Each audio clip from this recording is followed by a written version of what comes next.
নির্বাচিত রাজনৈতিক সরকার ৫৩ বছরেও সংস্কার করতে পারেননি কেন, প্রশ্ন রিজওয়ানার।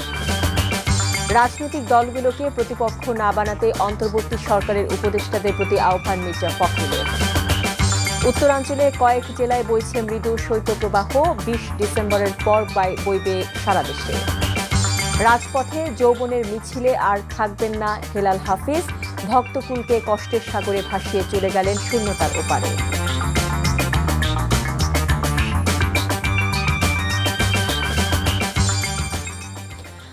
আসসালামু আলাইকুম, মোহসেনা শাওন আপনাদের সবাইকে আমন্ত্রণ জানাচ্ছি এনটিভির মধ্যরাতের খবরে। ক্রাউন সিমেন্ট শিরোনাম দেখছিলেন, এবার পুরো খবর।